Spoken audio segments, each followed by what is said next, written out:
ಎಲ್ರಿಗೂ ನಮಸ್ತೆ, welcome back to my channel. ಸ್ವಾಗತಂ ಸುಸ್ವಾಗತಂ. ಎಲ್ರೂ ಹೇಗಿದ್ದೀರಾ? ನೋಡಿ ಸ್ವಾಮಿ ನಾವಿರೋದು ಹೀಗೆ. ಈ ಫಿಗರ್ ಎಲ್ಲೋ ನೋಡ್ದಂಗೈತಲ್ಲ. ಇವತ್ತಿನ ಈ ವಿಡಿಯೋದಲ್ಲಿ ಹಸಿ ತಣ್ಣಿಕಾಳು ಮಸಾಲೆ ವಡೆ ಹೇಗೆ ಮಾಡೋದು ಅಂತ ತೋರಿಸ್ಕೊಡ್ತೀನಿ. 1 kg ಅಷ್ಟು ಕಾಳಿದೆ ಅದರಲ್ಲಿ. ಸೊ ಇದಕ್ಕೆ ಏನೇನು ಮಸಾಲೆ ಬೇಕು ಅಂತ ನೋಡೋಣ.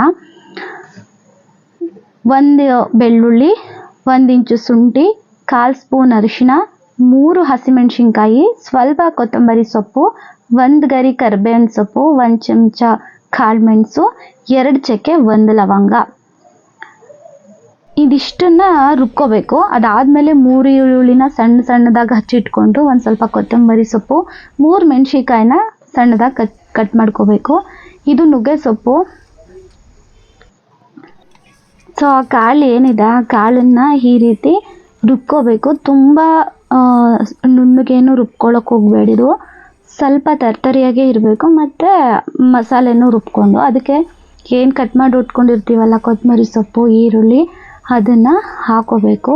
ಜೊತೆಗೆ ಆ ನುಗ್ಗೆ ಸೊಪ್ಪು ಇದೆಯಲ್ಲ ಅದನ್ನು ಊರ್ಕೊಂಡು ಅದನ್ನು ಮಸಾಲೆ ಒಳಗಡೆ ಹಾಕಿ ಸ್ವಲ್ಪ ಉಪ್ಪು ಎಷ್ಟು ಬೇಕು ಅಷ್ಟೇ ಹಾಕೋಬೇಕು, ಜಾಸ್ತಿ ಉಪ್ಪು ಹಾಕಬೇಡಿ. ಸೊ ಆ ಒಂದು ನುಗ್ಗೆ ಸೊಪ್ಪನ್ನು ಹಾಕ್ಕೊಂಡು ಒಂದು ಗರಿ ಕರ್ಬೇವಿನ ಸೊಪ್ಪನ್ನು ಕೂಡ ಸಣ್ಣದಾಗಿ ಹಚ್ಕೊಂಡು ಹಾಕ್ಕೋಬೇಕು. ಸೊ ಇಷ್ಟು ಮಸಾಲೆನ ನೀಟಾಗಿ ಮಿಕ್ಸ್ ಮಾಡಬೇಕು. ಕಾಳು, ಮಸಾಲೆ, ಸೊಪ್ಪು, ಈರುಳ್ಳಿ ಈ 3 ಕೂಡ ನೀಟಾಗಿ ಮಿಕ್ಸ್ ಆಗಬೇಕು. ನೀಟಾಗಿ ಮಿಕ್ಸ್ ಆದರೆ ಮಾತ್ರ ವಡೆ ಫ್ಲೇವರ್ ಬರೋಕ್ಕೆ ಸಾಧ್ಯ.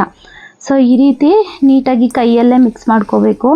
ಇಲ್ಲಿ ಸ್ಪೂನು ಚಮಚದಲ್ಲೇ ಮಾಡೋಕ್ಕೆ ಹೋದರೆ ಆಗೋದೇ ಇಲ್ಲ, ಸಾಧ್ಯನೇ ಇಲ್ಲ ವಡೆ ಮಿಕ್ಸ್ ಆಗೋದಕ್ಕೆ. ಈ ರೀತಿ ಕೈಯಲ್ಲಿ ಕಲಿಸ್ಕೊಳ್ಳೋದ್ರಿಂದ ನೀಟಾಗಿ ಎಲ್ಲ ಮಸಾಲೆ ಮಿಕ್ಸ್ ಆಗುತ್ತೆ.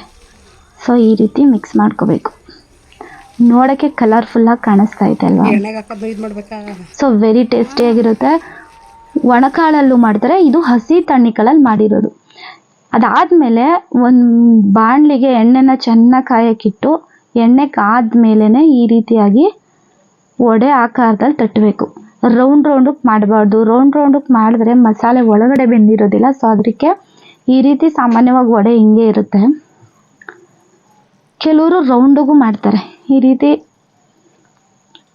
ವಡೆನ ತಟ್ಟಿ ಹಾಕ್ಕೊಂಡು ಚೆನ್ನಾಗಿ ಬೆಂದ ಮೇಲೆ ಅದೊಂಥರ ಫ್ಲೇವರೇ ಘಮ ಘಮ ಅಂತ ಇರುತ್ತೆ.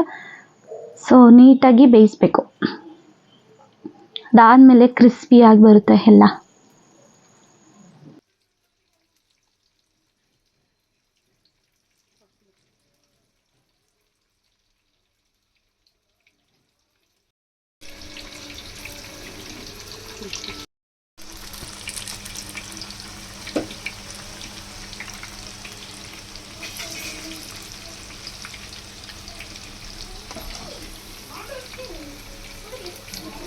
ಈ ರೀತಿ ಬೆಂತಹ ವಡೆನ ಅವಾಗ 2 ಕಡೆ ಬೇಯಿಸ್ಬೇಕು. ಯಾಕಂದರೆ ಒಂದೇ ಕಡೆ ಬೇಯಿಸೋಕ್ಕಾಗಲ್ಲ. ಸೊ ಎರಡು ಕಡೆನೂ ಈ ರೀತಿ ಬೇಯಿಸ್ಬೇಕು ಎಣ್ಣೆಲಿ. ಅದು ಕಲರು ಕೂಡ ಚೇಂಜ್ ಆಗ್ತಾ ಹೋಗುತ್ತೆ ನೋಡಿ.